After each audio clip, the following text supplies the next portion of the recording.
Hello, fellow sport fanatics, and welcome to the sixth edition of the Peak Performance Podcast. Allow me to reintroduce myself. I am host Trevor Dalton, and today is Thursday, April 10th, 2025, which means it is the first round. It's the Masters Tournament, the 89th edition, the Super Bowl of golf. And as I've been watching today and listening to the beautiful voices of Jim Nance and Trevor Immelman. I want to bring alongside my co-host, myself, Shane Kelly, the man, the myth, the legend himself, back once again for another episode. First off, I want to thank our returning viewers. Man, you guys are phenomenal. We love the continued support. Be sure to hit that like, comment, and subscribe buttons. And for the new users and the new viewers who are coming along with us on this journey, welcome. Thanks for giving these knuckleheads a chance. But you know what? We love sports. We love sports psychology, and we want to talk about it. It's perfect.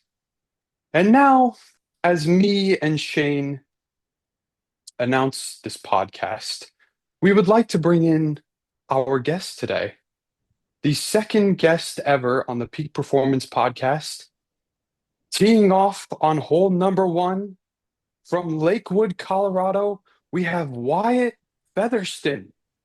Welcome, Mr. Featherston. Little golf clap there for you, too. Wow. Uh, Mr. Dalton, like, get you a mic, bud. Like, we need to Hey, get you in bud. an arena. Like, let's Dude, Hey, go. man. what an This is what I introduction. do. What an This is what I introduction. do. My heart is racing now. Like, I got to perform. I'm ready to go. Lights are Hey, bright. man. I like the intros. I like to, just show a little personality for the audience right smack at the start. Obviously, today we're bringing in Wyatt. He is a fellow sports psych grad student here at Fresno State. He is also currently a baseball coach, and he is a former collegiate baseball player. And honestly, I don't really want to do this, but shout out to our general manager, Brennan Crawford, for contacting Wyatt and bringing him on today. Thank you for making that deal, buddy. We appreciate it.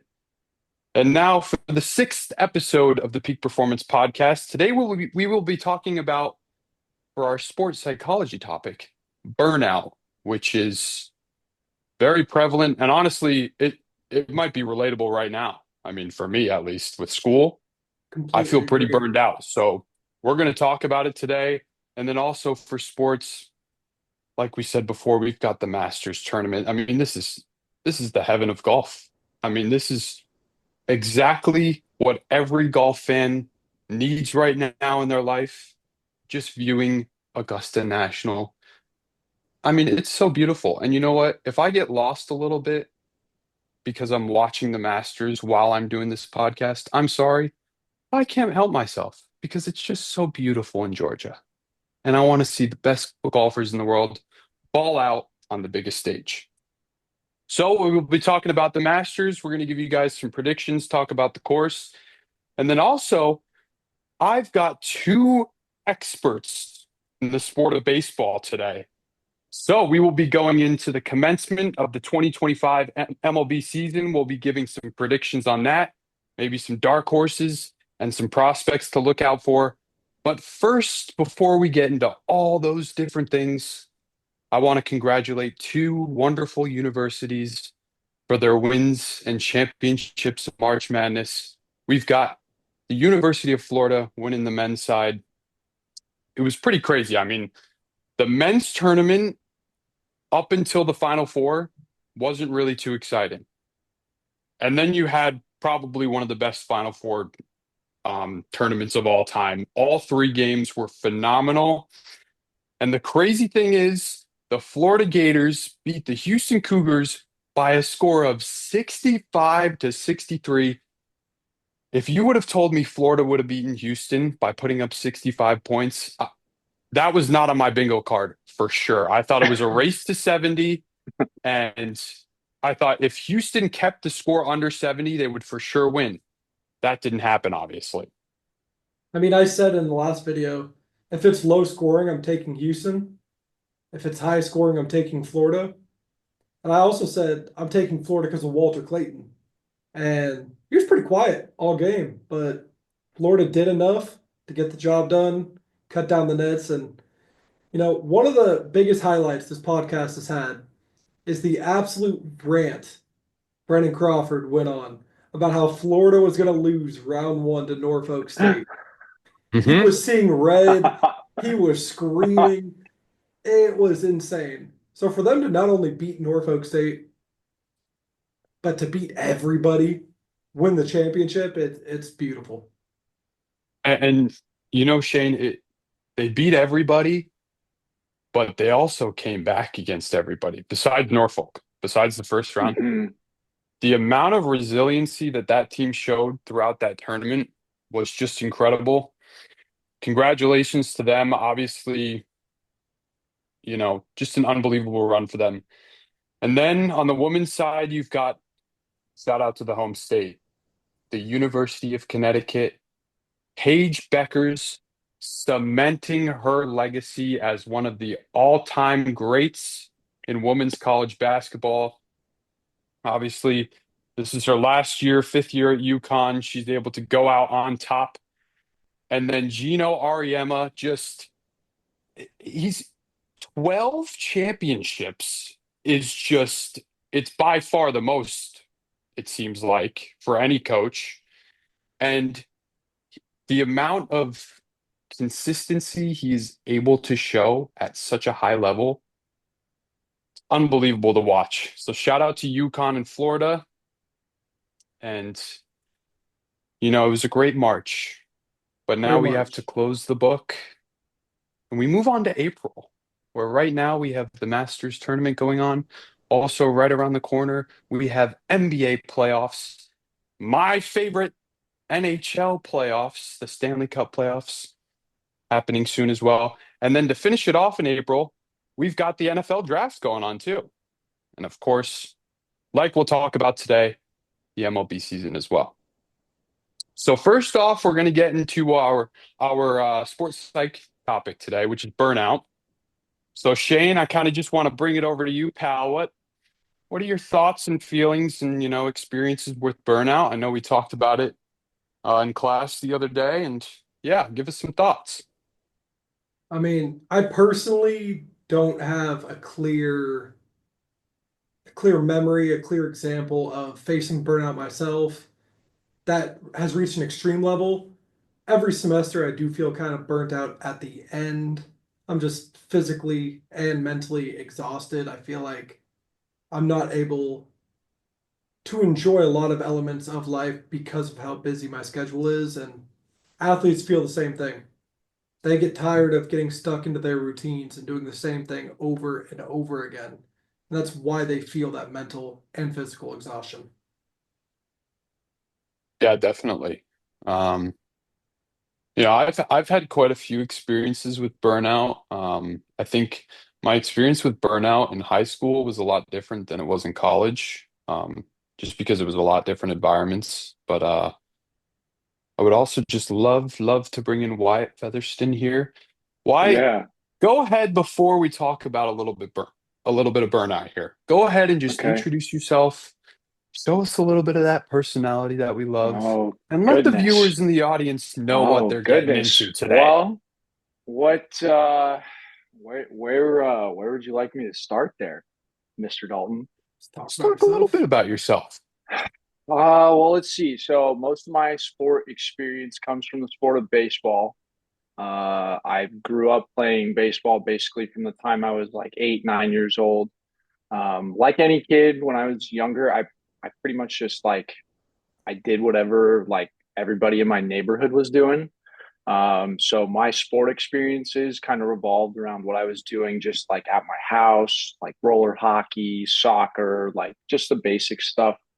And then I didn't get really serious about like sport until I got a little bit older. Around 12 years old was when I got like pretty serious about just playing baseball. Um, Played baseball basically all the way throughout high school, and was fortunate enough to get recognized really early. from a young age. So I got drafted by the Rockies out of high school in the 34th round in the 2016 MLB draft. And then I chose to forego that and then went to college and then played at a few different schools and played baseball, all like for basically 5 seasons. Um, and then, yeah, as soon as I was done with that, started immediately went right into coaching. Very nice. Very nice. It's fantastic to have this guy on. I mean, the relationship we have developed since being here at Fresno State has been awesome. Me and him are just, we're two kind of we're knuckleheads. We're goofy goobers. But you know what? Yeah. It's a lot of fun and our time together has been great here. Um, so now going back into burnout, something that I found a little bit interesting about burnout is the context originally where it was from. So they talk about how burnout, which is pretty much just, physically and mentally lapsing, um, and not being able to keep up with the demand that your schedule is asking of, and that can have, a huge impact on both your physical and mental health. But the first time burnout was ever researched was in the human services setting, in healthcare setting. Pretty much healthcare workers just their schedules were too much for them and they were too busy and people did some research about it. So then once this term finally comes out, people say, well, if it's in the human services and healthcare setting, it's got to be in other settings too. And so pretty much, uh, sorry if I pronounce this wrong, but Radicki and Smith, they came out with what athlete burnout pretty much is. And they also dove into the different dimensions of burnout and what can cause athlete burnout. So today we're going to be talking about three different dimensions. The first one is emotional and physical exhaustion. Pretty much you just have emotional and physical fatigue that stems from psychological and physical demands. And then you have reduced sense of accomplishment as well. Um, just the tendency to feel negative and not really celebrate your sport performances and your accomplishments. And then we also have the third one, devaluation, pretty much just negative, detached attitude toward your sport. You don't really want to play it, have no motivation. So we'll be talking about those three today. And just from my own experience, I think that when I was in high school, I really suffered from emotional and physical um, exhaustion, which led to burnout. The main reason for that, though, was because of my schedule. So, like in high school, you wake up early, you go to class all day. Then after class, you got to go to practice. And practice is, 30 to 45 minutes away. At least it was for me. And so all of a sudden, it's 8 to 9 o'clock at night, and I haven't even started my homework. And that's pretty much a repeating process over and over and over again to the point where I was getting like 4 to 5 hours of sleep a night when I was in high school. And that led to a lot of burnout. Just so much going on, though. I was trying to get recruited, focusing on soccer, and then Mm-hmm. trying to get good grades as well. So I really felt emotional and physical exhaustion when I was burnt out in high school. That switched, though, for sure in college. I felt more of the reduced sense of accomplishment, especially because I was a backup goalkeeper for all 4 years. That was really, really tough mentally, and it made me feel burned out sometimes. When you're the backup, you might not feel as motivated all the time because you're not going to play. And it's important, though, to really stay mentally sharp in those moments because you never know what could happen. And that was a big lesson that I've learned from being a goalkeeper and in life as well. You never know what's going to happen. So, yeah, those are some of my experiences with burnout. Feeling it a little bit now today as well. Um, this might be the first podcast episode where our topic can be really, really relatable It's today, hands-on right only. Yeah, it's a, now. yeah, like we can we're feeling it. We're knee deep. Yeah. I've Yeah. been So we're thinking right on the about cusp. Go ahead, um bud. gonna say we have a paper due tomorrow that's a pretty big paper. Hmm. And I just have no desire to finish it. I Hmm. just feel done. It happens. Yeah. Yeah. I mean, I don't like Trev, I mean, I don't know about you, but I just keep thinking like it's just like get to the finish line. Like we're almost there. Hmm. Like that's the only thing that's getting me through the fact that we're just almost there. You know what I mean? Hmm. And like you just have to keep seeing like the end goal, that end result. You know what I mean? Hmm. Hmm. Yeah, it's been quite a hectic couple of weeks, probably month, maybe, you know. Yeah. Uh, there Yeah. was a point, there was a point like 2 weeks ago where I was mentally pretty down. And so, but what I do whenever I'm like scrambling because my life is so chaotic, is I just write everything down. So now I just have a checklist literally on my desk of every single thing I have to do up until graduation, which makes me feel a lot better about myself. But boy, oh boy, it's a lot going on, man. Holy cow. I was gonna say it must be a And long list. Dr. Wade Gilbert, if you're listening to this one, I can't wait to get your scientific summary done, um, which will be sometime tomorrow. But You're yeah, not doing it today? I'll get some of it done today, but I won't finish it today. That's fair. I'm excited though. Well, continuing with the discussion on burnout, I did want to talk a little bit about entrapment, which is a term that is one of the core causes of burnout, one of the potential causes. Entrapment is basically when an athlete feels like they don't have the option to do anything else besides their sport. So, common example is that kid in high school that hates football, but their dad forces them to play. They feel like they have no autonomy in their own actions. So, entrapment can definitely cause burnout because if the person doesn't want to be there, they don't want to participate, they're going to feel the exhaustion a lot sooner and a lot harder than somebody who genuinely cares. And that sport is the root of their being. Hmm. I think even to a certain degree, there's even probably a pretty widespread of college athletes right now that are probably in this realm. Especially ones that maybe when they were in high school they were playing multiple sports, ones that were really successful multiple sport athletes. You know what I mean? Now they've kind of had this pipe dream of getting to the next level and there's name, image, and likeness, and all these different things, right? And now there's a lot of them are there with no way out. You know what I mean? They might be in sports that they don't particularly enjoy anymore, or they're in opportunities that maybe they could have taken in other sports, and now they're stuck in the decisions they've made. And now I'm sure there's probably quite a few that are feeling that right now. I Hmm. mean, I definitely agree. I think back to one of the interviews that Derek Queen, star freshman at Maryland, had Uh huh. about what led him this season, what was his passion going to Maryland. And he didn't say, oh, it's because I love it. I love the program here. He said he was enjoying it because he was getting paid.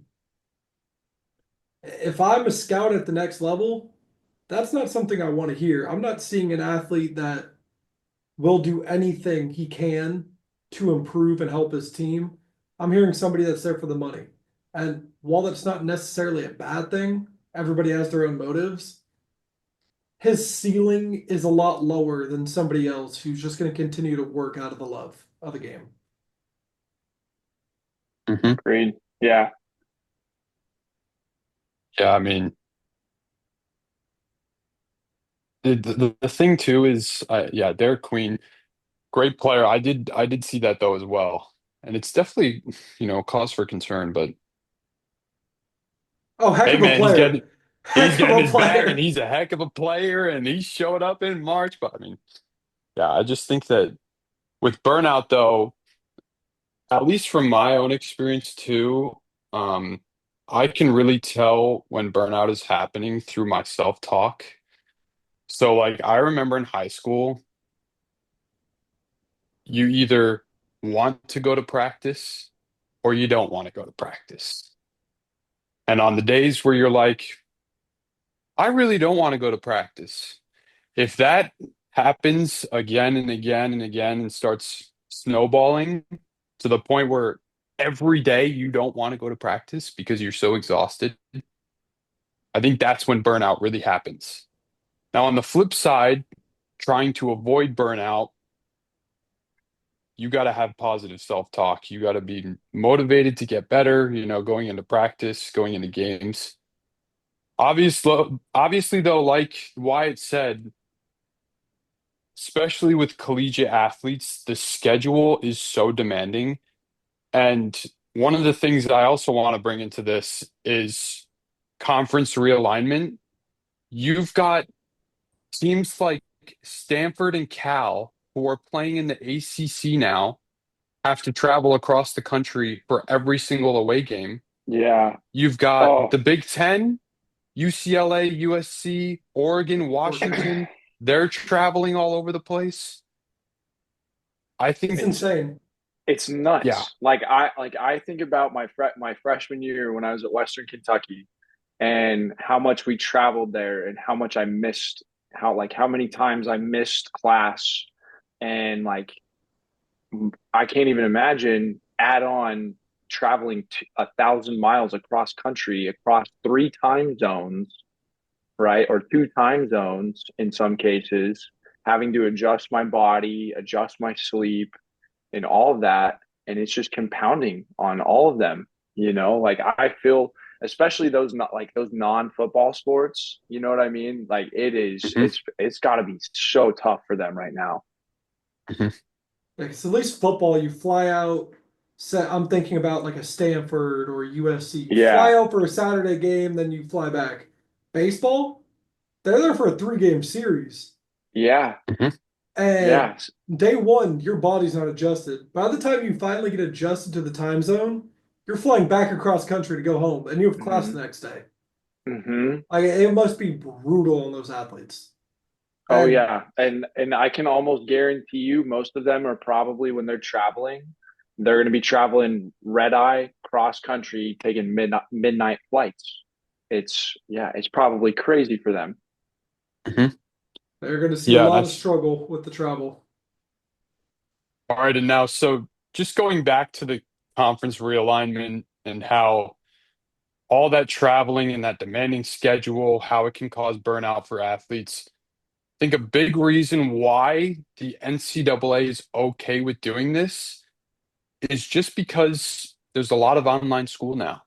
And so it's easy to access education with, the high-end technology that we have these days. And now, professors are just able to record lectures and student athletes can watch them as they're on the go. But I think we can all say that online school is just totally different from an in-class experience. And you just don't get the same experience and gain the same amount of knowledge um, when you're in class versus online. It's just a totally different experience. Yeah, you just simply, at least from my experience, I don't learn anything doing online school. Like I can put hours in and say without a shadow of a doubt, I don't learn a single thing.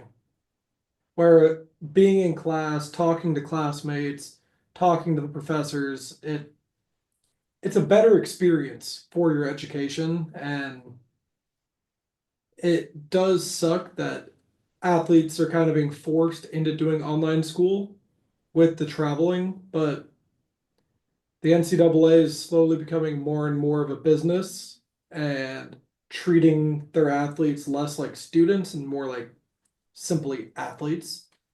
So I understand why this is occurring. With that being said, do you guys have any methods you've either personally used or would recommend to athletes that might be feeling a bit burnt out, help them prevent it, or if it's already started occurring, help treat that issue? Trev, you want me to go, bud? Go ahead, buddy. All right. I think number one biggest thing that like I preach to a lot of my players as a head coach is they got to have something outside of their sport that allows them to just not be whatever their respective sport may be. Like they need to have something like, like for Trevor and you and myself, it's golf, right? Like I outside of the classroom, we use golf to help us get away. I'm a firm believer that athletes need something that's healthy, productive, either outside or like in a indoor setting where they're working on their physical fitness or something, right? Where it's productive and it's healthy. It's an outlet that's not just their own sport. Mhm. Yeah, I totally agree. I mean, for me personally, it was definitely it's tricky being a college athlete. The Mm-hmm. schedule is just so demanding, and you're playing your sport, you know, pretty much for 9 months of the year, and then you've got summer off. And some sports run right through summer as well. So for me personally, once I got home from school, I didn't really train too much for soccer, maybe like once a week just to stay relatively sharp. But at those moments, you're just like, I need a break from this. I need to get away. It's too much right now. And, you know, especially after a long season too, your body's aching. It needs to, recover and heal. For me, that was when golf came into play and brings me tons and tons of joy, brings me tons and tons of anger, but that's what I love about it. It's a great challenge, and I don't think people realize how amazing it is when you've got so many different things going on in life. You've got external noise, internal noise. How amazing is it to just go out into nature, listen to those birds chirp, and see those beautiful, beautiful duckies right on that pond? It's beautiful. There's nothing like it. And I just think that golf brings a sense of peace into life too. A sense of ease, a sense of comfort. And it was a huge, huge help for me, at least with my burnout, especially when I was in college.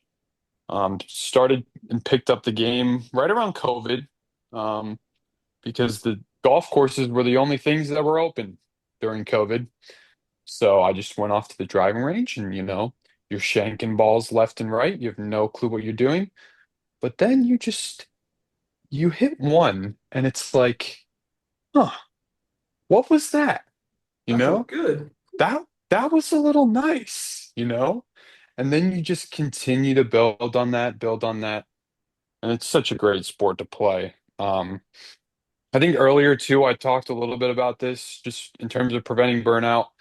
I always write things down when I feel like my life is chaotic and there's so much going on too, and your head is spinning and you're feeling burnt out. I always like to write things down so I can visually map out and see what I need to get done, and that's what I did for this school semester right now and up until graduation. So I think those, obviously finding an activity like Wyatt said as well with golf, that for sure is a key. And then for me as well, just making sure that I'm writing things down.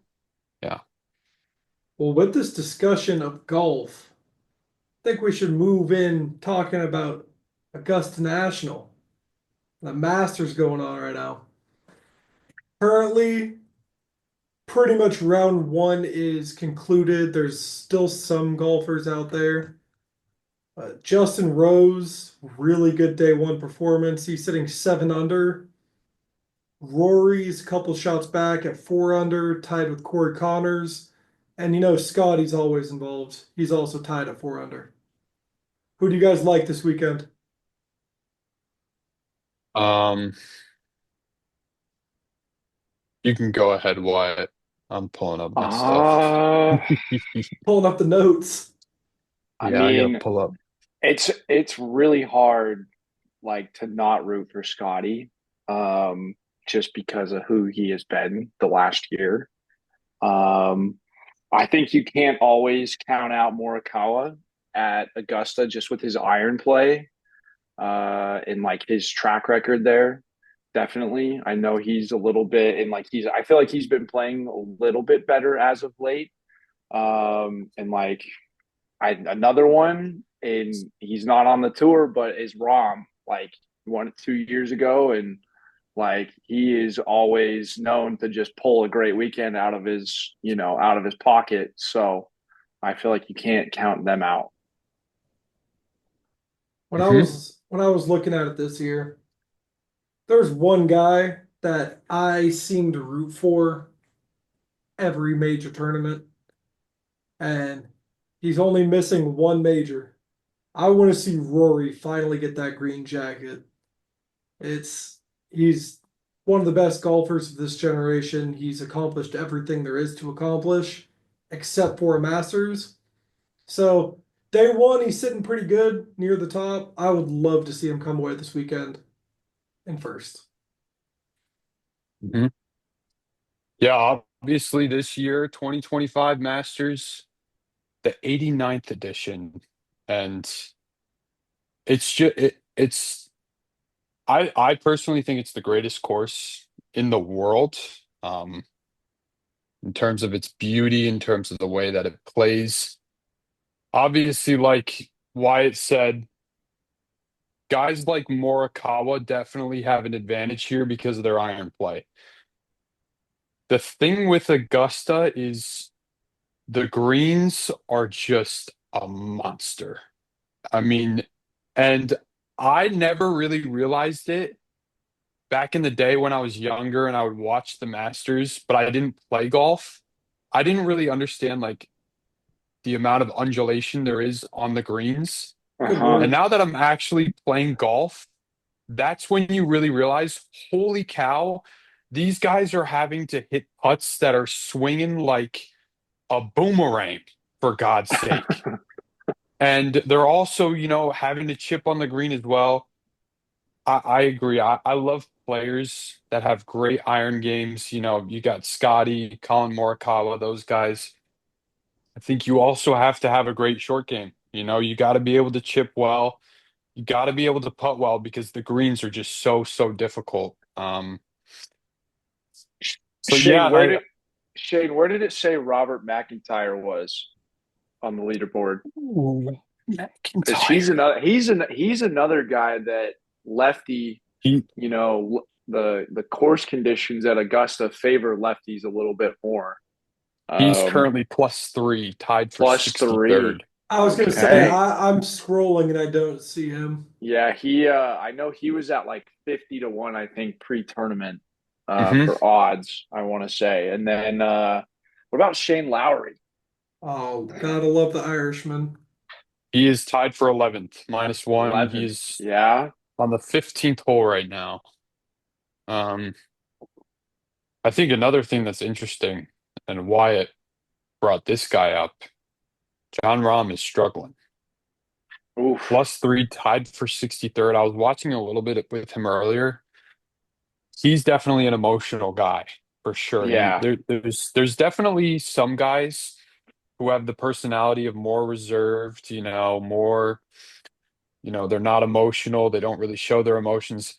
Then you got a guy like John Rahm. I mean, this guy is a fireball. Let's He is When a rip. when Spanish he's on, he's on. fireball. When he's off, he's terrible. Yeah. Um, I think, right now he's really, really struggling with his putting.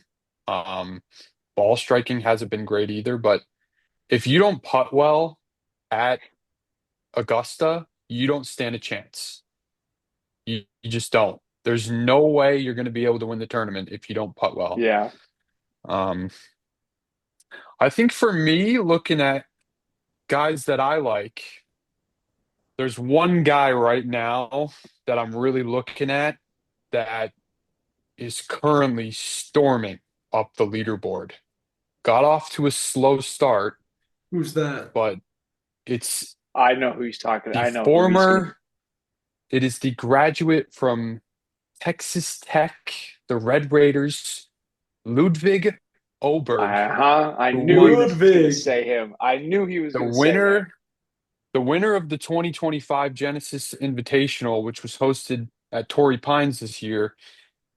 He actually, as of late, the past like month, so the way that the PGA Tour season works, for those who don't know, they start off on the West Coast, like during January, February, because it's the warmer weather, and then they slowly move towards the east.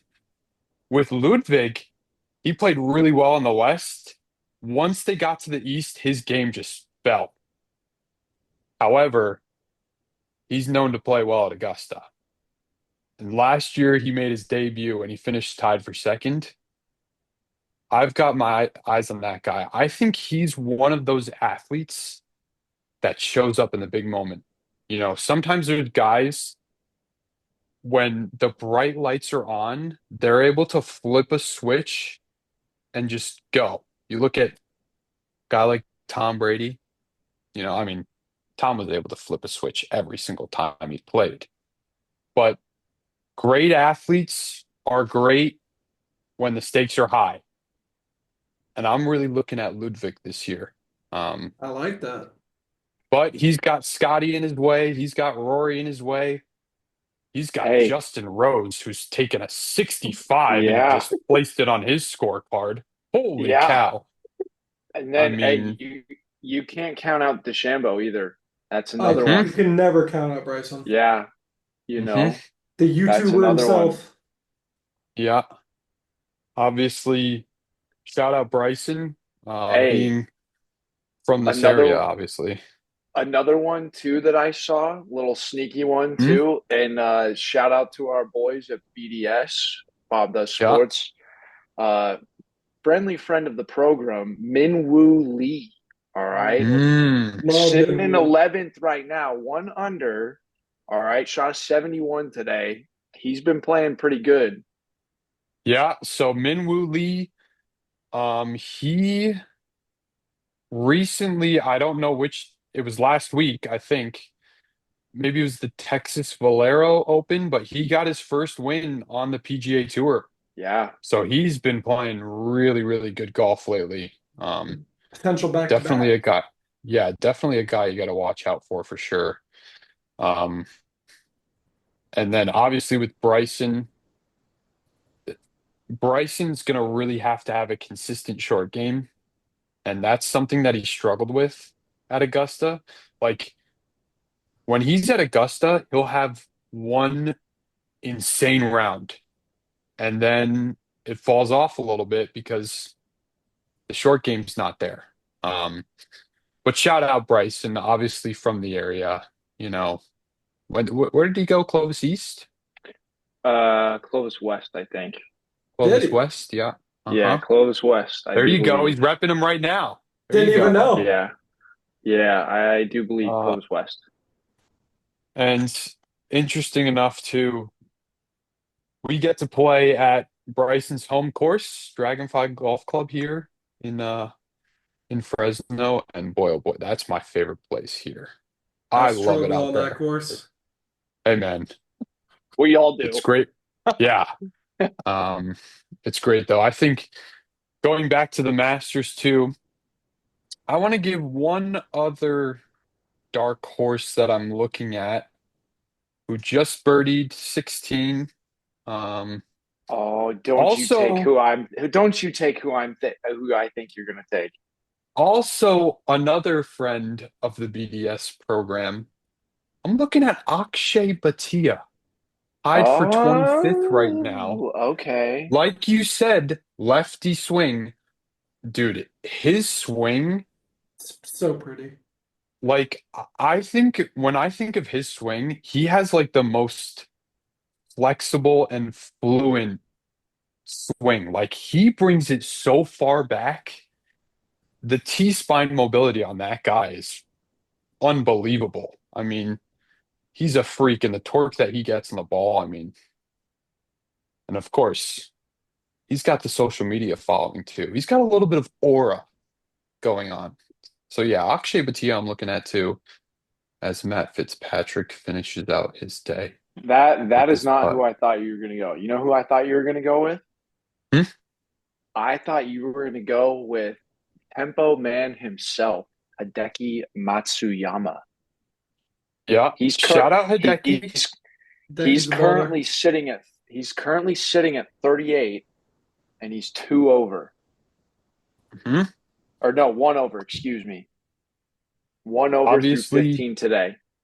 yeah, he's always a threat, man. And obviously, the I feel like 2021 he's Masters champ, he's unbelievable. yeah. Um, and shout out to my brother too. Hideki Matsuyama is his favorite golfer. Um, he's easily the most epic name in golf for sure. I mean, Hideki Matsuyama. I love it. I love the guy too. The interesting thing with him too is the relationship that he has with his caddy. It's like the culture of Japan is epitomized by those two with how respectful they are and just how humble they are. If you notice, after every round, Hideki's caddy bows to the crowd. Uh, mm, yeah, I think Hideki got a good shot this week for sure too. Um, but yeah, I think when we look at the course too, we talked about the greens, the undulation. I think that one area of the golf course we got to talk about too is Amen Corner, which is probably the three most famous holes in golf. You've got the par 4 11th, the par 3 12th, and then the par 5 13th. It seems like in that area of the course, things happen, and that's where momentum really shifts. Look back when Tiger won the Masters back in 2018, I believe it was, on the par 3 12th hole. Pretty much I think it's like 130 to 170 yards depending on where they put the tee, but there's a river that runs right in front of that green.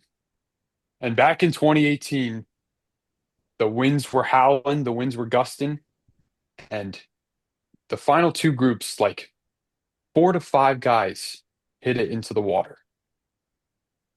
And then Tiger Woods stepped onto the tee and he hits this dart into the middle of the green, comes down perfectly. It's a conservative shot, not right at the hole, played the winds perfectly. I think Amen Corner is really the difference maker here um, when it comes to the Masters. But it's the Super Bowl of golf, man, and love to watch it. All 4 rounds are always great. Augusta is just such a beautiful course, and the conditions there are so, so tough. I mean, if you look on YouTube, there's a lot of different documentaries about Augusta. Every single one will talk about the wind there. And what makes the wind really difficult there is the fact that it circles, so it doesn't really go in one direction all the time. It changes a lot, but also the wind, there's a lot more wind up in the air than there is down on the course, which as a caddy is extremely difficult to judge because when you're down there just standing, you can't feel the wind that's up in the air. So sometimes it's a guessing game, but I think that's what makes Augusta so beautiful. Any final thoughts for you guys on the Masters this year? No, I'm just excited for this weekend. The Sunday of the Masters is one of the best days, definitely of golf, of any sport though. That's Sunday. Hmm. I just hope it's a close race at the top. I can't wait to see how it plays out. Yeah. And I want to say too, shout out to Jim Nance and Trevor Immelman. Those guys, they make golf amazing.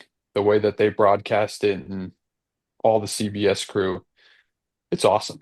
Talk I about Jim mean, Nance. He just announced what was it, a 16-year retirement warning? Or no, it was 11 year. Because he said he's retiring after the 100th Masters.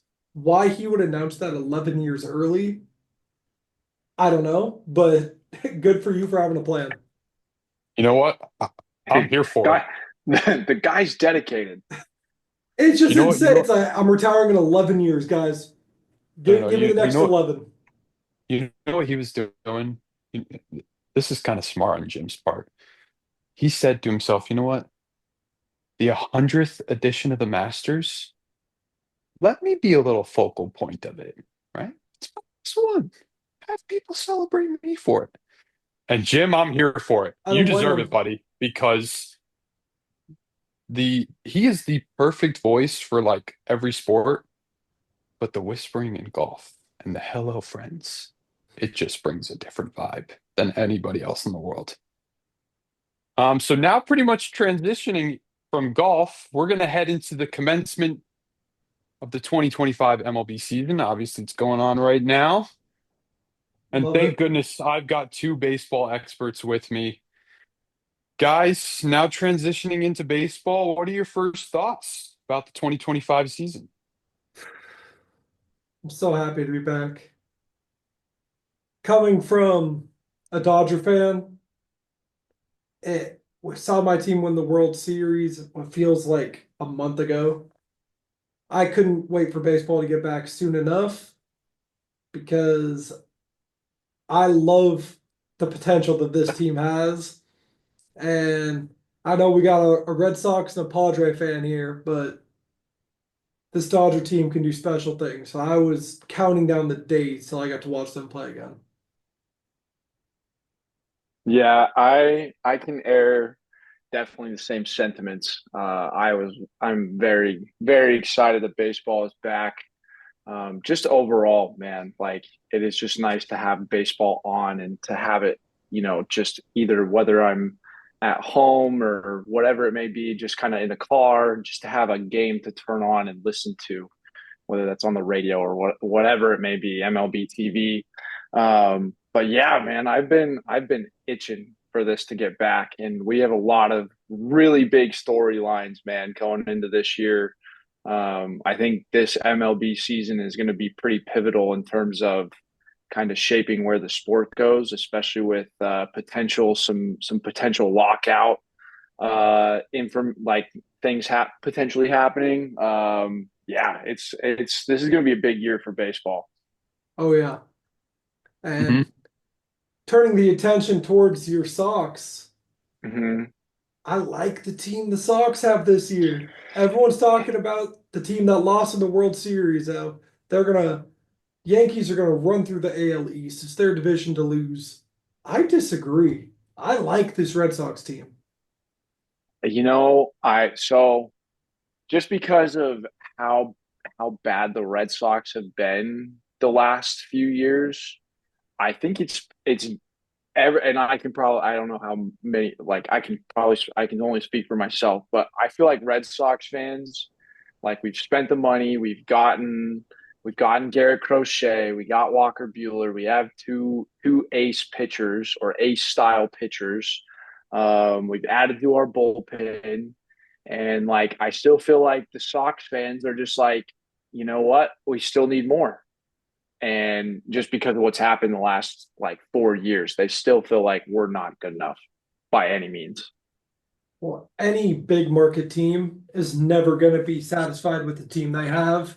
As a Dodger fan who feels like half the league is on our team, we're still talking about trades, signings, things we could do to improve this team because there's always something. But with the Red Sox emerging star in Jaron Duran, absolute stud. Mm-hmm. Uh, Trevor Story, no slouch. You got the addition of Alex Bregman coming in. There's a good core for this Red Yeah, Sox team, and yeah. I think I can see him and coming out of the I AL. the other thing too, that is really interesting with the Sox is they re-signed Christian Campbell, or they signed Christian Campbell to a long term deal, and right now they got Roman Anthony and they got Marcelo Meyer banging on the door in AAA right now, and they're hungry, man. So I see good things for the Red Sox, but it's like this is a prove it year to see, like, hey, are we going to compete, or are we going to keep going into this like cycle of spend money but it doesn't work out, you know? If Devers can figure out his swing, I think you guys will be just fine. Agreed. And you Agreed. brought up I and Roman Anthony. Love Roman he's Anthony. done better as of late too. Yeah, I mean, baseball's such a long season. You're going to go through terrible spells. Everybody will. Hmm. His just happened to be the first, what, 3, 4 games.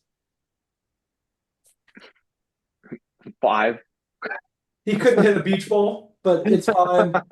Yeah, He's a five. future Hall of Famer. Like Yeah. nobody was really worried about him No. figuring it out. No, there's and like, but there's also there are other teams, like you said, like in the AL East, they're still potent. Like, you can't count out the Orioles. They still have good arms. They got rid of a few, and they have a very strong bullpen, right? The Orioles do. The Blue Jays just re-signed Vladdy to a long-term Talk deal, about a bag. 500 million. Dude, Like, he talk about a bag. 14 year, I think it was 350 with a 250 million signing bonus. insane. He's one of the wealthiest athletes in the world now, which love Vladdy. Do I think he's worth $600 million?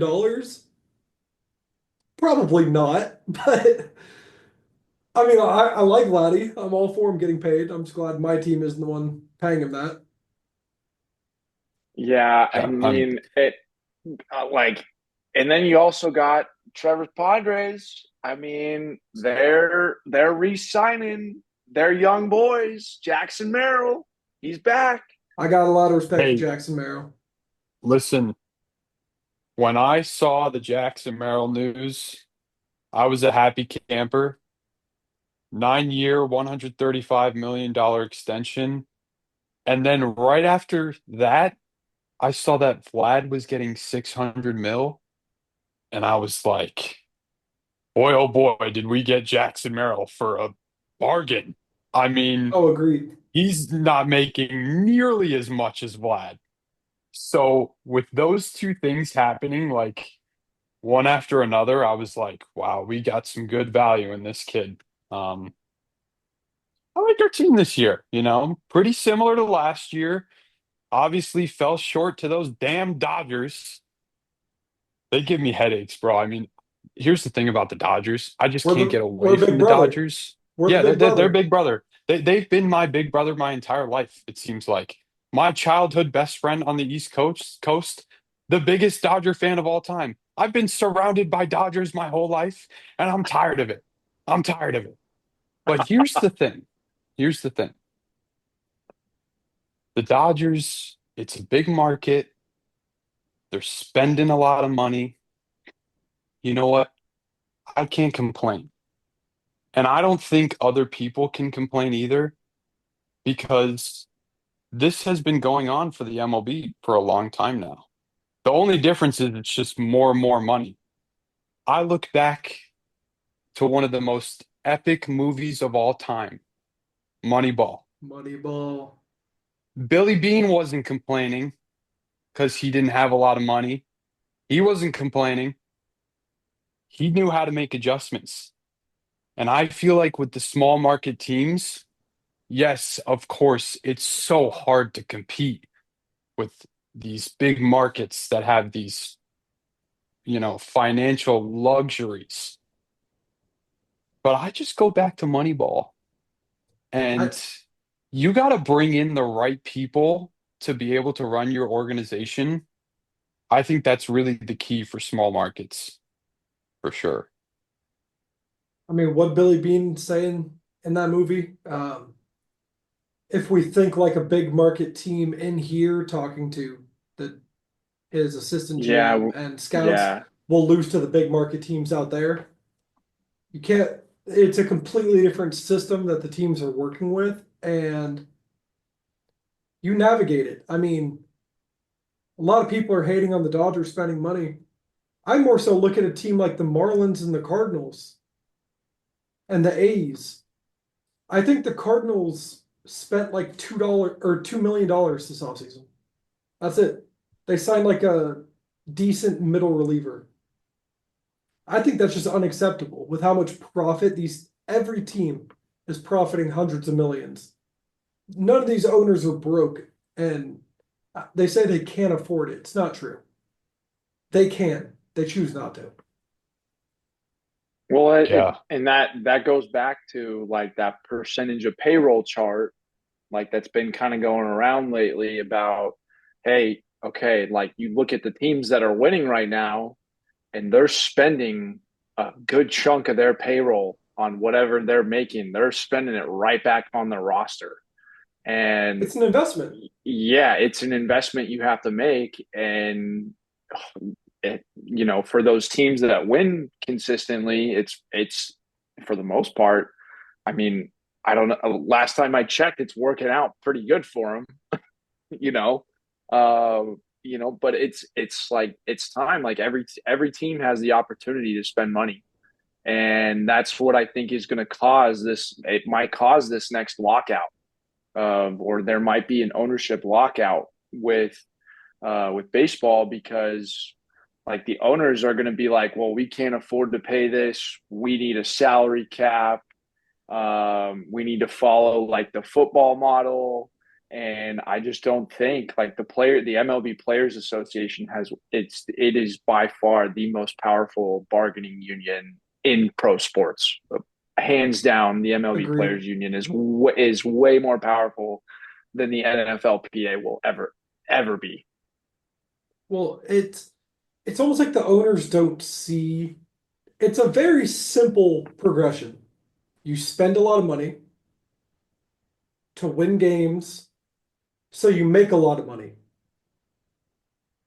If you're not spending the money, you're not going to win, so you're not going to make as much money. That's all you need to do. Buy good players, win games, make money.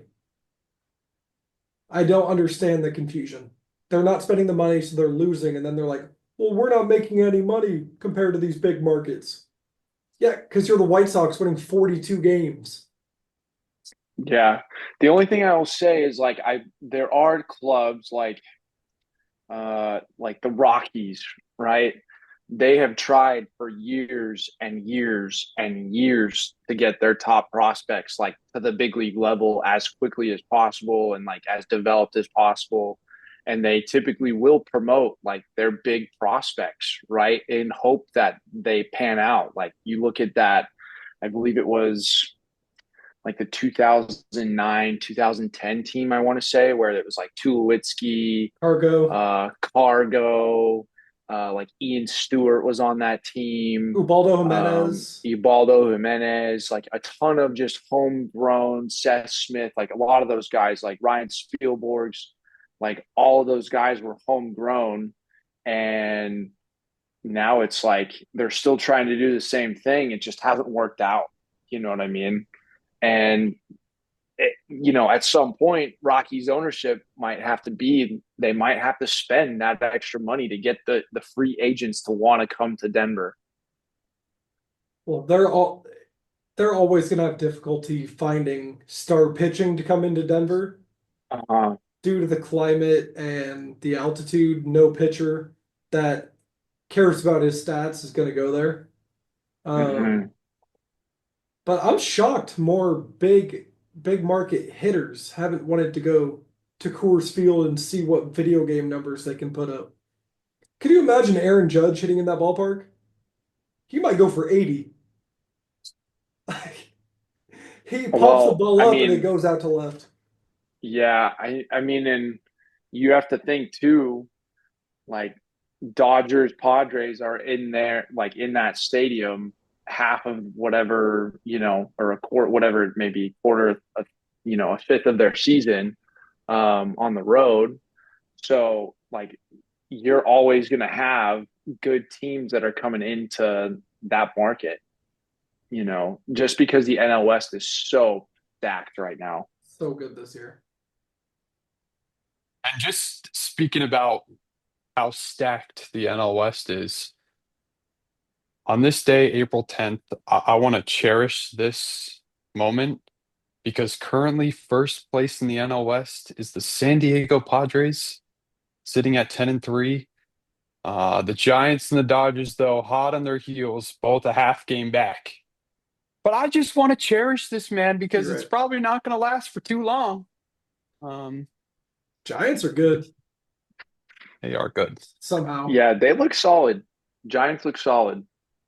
And Uh, they finally have a left fielder that's playing good baseball bring in after Willie Barry Bonds. Adames. Bring in Willie Adames has been, I mean, it changed that team. He's that energy and that power bat. He's phenomenal. But I did want to ask you all to talk about some dark horses that you have that maybe you're not seeing a lot of talk about them in the media. Maybe you just think they're going to outperform what everybody's saying. What are some teams that come to mind for you? Trev, you go ahead and lead us off here, bud. Well, my knowledge of baseball isn't nearly as strong as these two guys. However, I do know that there is an up and coming superstar. Well, he is a superstar on the Kansas City Royals, Oh yeah, Bobby Witt Jr. I think that team needs to be talked about a little bit more just because of how good this kid is. I mean, how old is he? 20, Younger than us, that's for sure. 23, 24, maybe 25. 20, let's Let me see look. here. He was I'm born checking. June 14th, 2000. So he's 20, 20, 25, 20. Barely older than me. Yeah, he'll be I 25 this mean, year. I just I feel like him going into his prime now, I feel like he's going to be able to lead these Royals. And I just love watching that dude play baseball, man. It's electric. I Great can't like defense, hits it's nukes so unreal. fast. Every single part of his game seems perfect. It's unreal. So yeah, that's my dark horse for this year. I like Kansas it. City Royals. I like it. Ooh. Shane, I'm not gonna lie. This is kind of hard for me because I could go some outlandish ways with this take right now. Go outlandish. Uh, I love that. so I feel like nobody's really talking about them right now. They're talked about, but not a ton right now. But the Phillies obviously look really good, like always. Phillies are always going to be a sneaker in there. But another team that I'm just waiting to pull the trigger to make some moves that just take it to another level, the Pittsburgh Pirates. They Okay. have Paulie Skeens as well as one of the best right-handed arms in AAA baseball, Bubba Chandler. As soon as those two get together in Pittsburgh, it is going to be chaos, all right, for the Yinzers. I want to see the Pirates make an absolute move this year. And I think with Kutch getting to the final years of the twilight of his career, I think old Bob Nutting up there in Pittsburgh might be willing to fill out a couple more bucks to get some more butts in the seat at PNC. As much as I would love for that to be true, they also have Jared Jones, who kid is disgusting on the mound. That organization is so dysfunctional. Um, Great pitching. Their hitting is god awful. And their defense, apart from Cabrian Hayes, is terrible. I'm not sure if you saw Hey, pop up in the eighth inning yesterday. First baseman collided with the catcher. dark horses are there for a reason, all right there, pal. I'm not high on Pittsburgh. I'm not high on Pittsburgh at all. I, I will I'd like say to go ahead. I will say this. The NL Central is just so wide open. Oh, they all I mean, suck. yeah, you just got no clue who's going to win that division whatsoever. Another Um, one too from the AL. I think that nobody's really talking about. They do because they have the frontline reigning Cy Young Award winner, but Tyreek Skubal with the Tigers. They're always going to be sneaky. I think they have a good run differential to start the season so far, and they've been playing decent baseball to start off. So I mean, take away their series they're in another one. LA. Take away their series in LA, and they're phenomenal this year. Yeah. So I mhm. think I wouldn't necessarily call them a dark horse, but I would see them as out of the tiers in the American League right now, they are definitely not as expected to make as deep of a run maybe as most people would think. I feel like typically you get your blue buds, New York, Boston, and then you're going to get the Rangers in there every once in a while too. So I Mhm. who definitely like knows? that more than Pittsburgh. I like that pick way more than Pittsburgh. But Hey, I'm just waiting for Pittsburgh to unleash Paul Skeens. All right, I because want to see the it. world needs it. The world needs it. The I guy throws agree. 102. And he throws a splinker, whatever a splinker is. The world needs more Paul Skeens. I'll say it. I got a I couple agree. teams on my radar. One of them, as Trevor mentioned, is coming from the absolutely disgusting NL Central, and that's the Cincinnati Reds. Ooh, They have a really good young core. They have some great pitching, and then Ellie De La Cruz might be the most electric player in baseball. Um, I just like that team. They brought in Gavin Lux from the Dodgers, solid second baseman. I would not be surprised if the Reds win that division this year. And I haven't heard them in discussion at all. Media is basically saying that is the Cubs division to lose. hmm. For the American League, I'm looking at a team that has not made the postseason since 2013. And I like this Los Angeles Angels of Anaheim team. I hate the name. I like their roster. If Mike Trout can stay healthy, this team, now the AL West is stacked. I don't know if they can contend for the division. I think they're going to be fighting for it, but I don't think they'll win it. But I can see them making their first playoff, which for that organization, that is a huge win. They brought in some good arms. Yusei Kikuchi, ex Blue Jay, solid lefty. Kyle Hendricks, and I like what they've done with their bullpen. I mean, bringing in Kenley Jansen, just he's been doing it for a decade. You know what you get out of Kenley. Ben Joyce, you want to talk about a guy that throws absolute gas? Ben Joyce has been clocked at what, 105, 106? Yeah, I think him and and Chapman are like up there for Yeah, like 85% of their pitches were over 100 miles an hour. disgusting. And Logan O'Hoppe, young catcher, love his game. Uh, Stud, they they've just absolute made stud. they've just made subtle moves to strengthen this team. Tim Anderson, which I know Tim isn't what he used to be, but Hmm. I still think he has a lot to offer. JD Davis is decent. I love the addition of Jorge Soler. Taylor Ward's pretty good, but the key is Mike Trout. If Mike Trout can stay healthy, I can see this Angel team shocking a lot of people. Mhm. I And agree. I would I love to agree. see it. Let's get one of the best players this game has ever seen back to the playoffs. He's played in two playoff games in his life. That's unacceptable. So Shane, let me ask you, just kind of we're maybe like 12 games in, 13 games in for some teams. And like right now, the White Sox, they're currently sitting at 2-10. Mariners are sitting at 5-8. That could be a rebounding.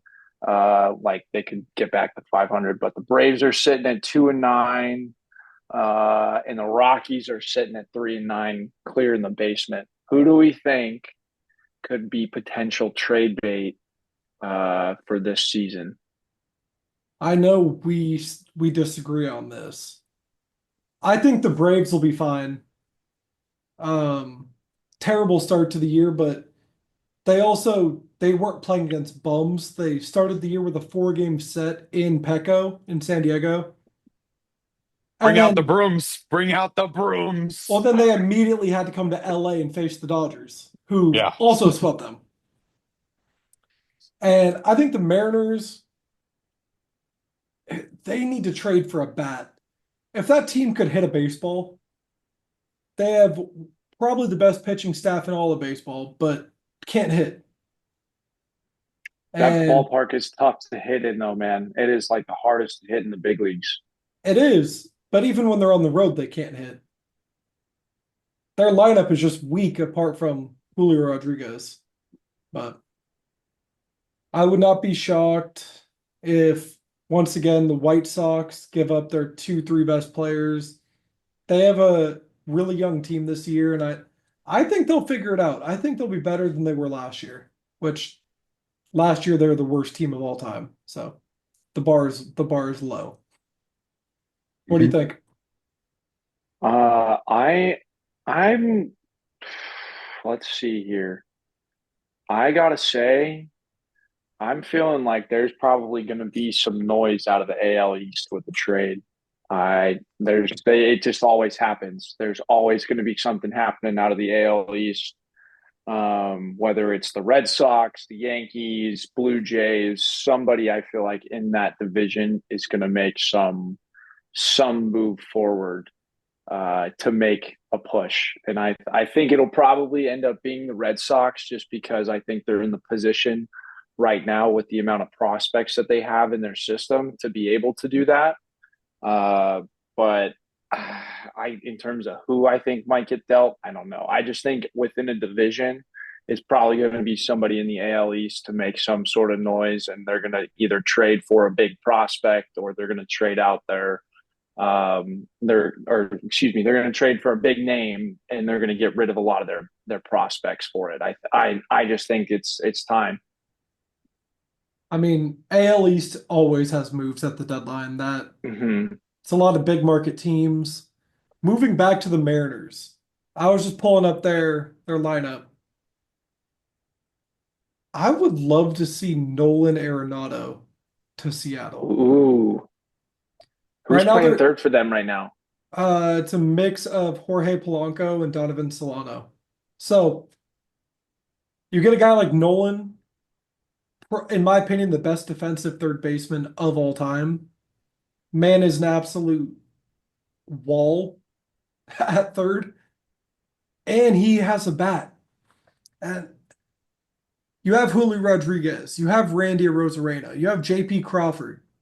You get a guy like Nolan, this team is dangerous with the rotation they could put out. You only I need to think score 3 runs a game and you can win. but who are they going to get rid of though? They have some good prospects, and they have a ton of pitching. And they signed Cal Raleigh too. That was Mhm. another one of their big signs this offseason as well.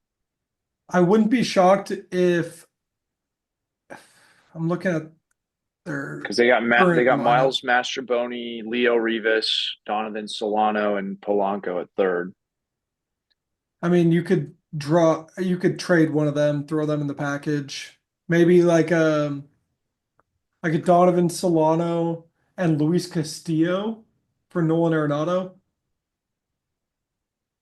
That'd be Like interesting. they can give up a starting pitcher and still have one of the best. And I don't think they'll give up Gilbert. I don't think they'll give up Bryce Miller, and I don't think they'll give up Brian Wu. I'm I pulling think, up their I'm pulling up their top prospects right now. Um, because they got a couple of guys that right now are in AAA, Harry Ford and Cole Young, that oh yeah, they're pretty close to coming up. So they could also be on the trade block too. Harry Ford's catcher, right? Yeah. Yeah. And with them Hmm. re-signing Cal Raleigh, I think he could be a guy that could be included in that. Yeah. Agreed. I I think, I need the Mariners good. Baseball's better when the Mariners are good. yeah. Yeah, and I think with Nolan Arenado too, he seems like he's been in trade discussions forever now. He's been linked to Like, the Yeah. Dodgers the last decade and Yeah. hasn't mhm. come. And then I know this offseason, the Red Sox literally told him, like, hey, if Bregman doesn't choose us, you're coming to Boston. Like they had the paperwork filed for the trade. Yeah, too bad And the that Bregman is a absolute monster at Fenway Park. absolute monster. Yeah. Hmm. And just giving some final thoughts for the MLB season. A little bit of a disclaimer here. Um, I'm just doing this so that our general manager isn't pissed off with us. But one team that we haven't talked about at all yet is the New York Mets, I'm going to cut you off whom we. there. We don't need Oh, to talk about them. The Mets are garbage. We don't have to oh, talk about them. okay. That Oh, wasn't from me, Brendan. whoa. That wasn't from me, B. Okay, I was trying to bring them into the mix Mets are with your little big Juan brothers. Soto acquisition, but apparently not. Yeah, they Wow. spent $1 billion on Juan Soto just to still get third in their division. I have the Okay, Braves and the Phillies over them. Sorry, Brennan, your team isn't going to win anytime soon. They don't have the interesting. pitching. They don't have the lineup.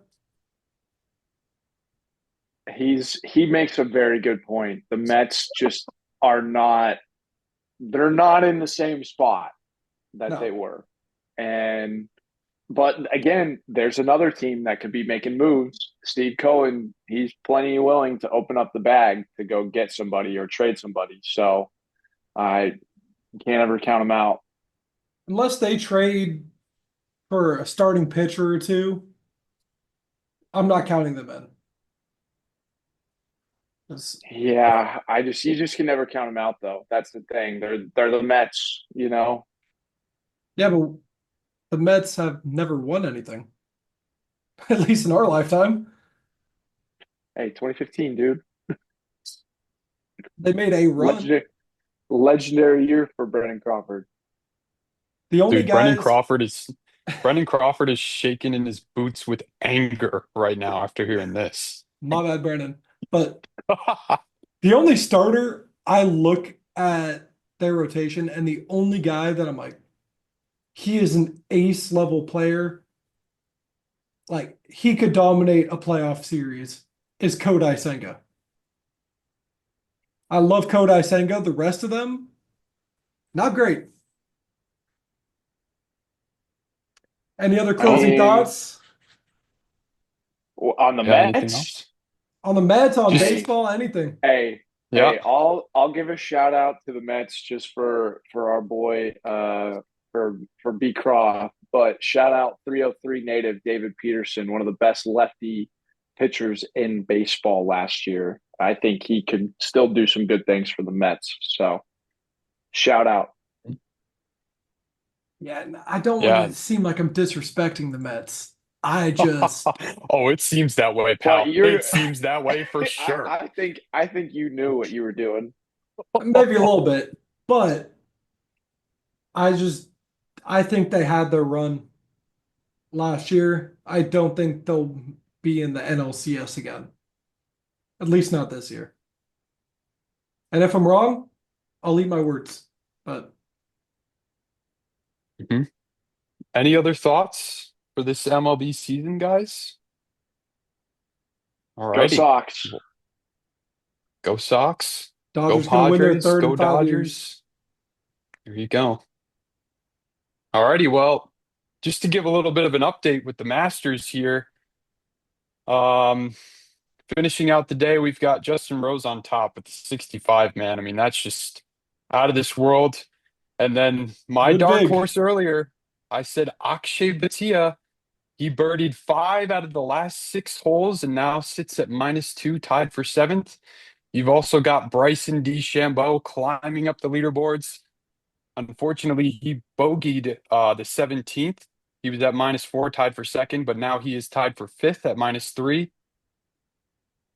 It's just this weekend is great for golf fans. Hope that everybody enjoys the Masters, enjoys beautiful Augusta National. It's the heaven of golf. And can't wait to see who pulls it out this weekend. Obviously, today we talked about burnout for a sports psychology topic. Got into, some of the dimensions of it, some things that cause burnout, and how to treat burnout for athletes. And then also we went into the Masters, gave some predictions, talked about the course, and then we followed that up by talking about the MLB season. So yeah, thank you guys for watching episode 6. Obviously, I want to thank my co-host Shane Kelly, as always, bringing his brilliant work. And Mr. Wyatt Featherston, what a debut today on the podcast. Looking forward to having you on again, pal. It was great. Great having you on. Fellas, thank you. Thank you. I appreciate it. Trev, what an Mhm. introduction. Attaboy. You are absolutely Just like electric we stuff. got to get you a mic. We got to get you a mic, man. Just trying to start things off electric, I feel like that's important for our audience. So yeah, thank you guys so much for watching. Obviously, to our returning viewers, the continued support means the world to us. And for the new viewers, man, thanks for giving the knuckleheads a chance. Go ahead and click that subscribe button. Join this empire that we are willing to create. So yeah, be sure like, comment, subscribe. We always encourage the comments, man. We want to hear feedback. We want to hear different things that you guys want us to talk about. And yeah, just enjoy the Masters this weekend. Enjoy the commencement of the MLB season. And obviously, we've got MLB or NHL and NBA playoffs coming up next week. And then we've got the NFL draft after that. So yeah, thank you all for tuning in. Episode 6. Peace out. Enjoy your week.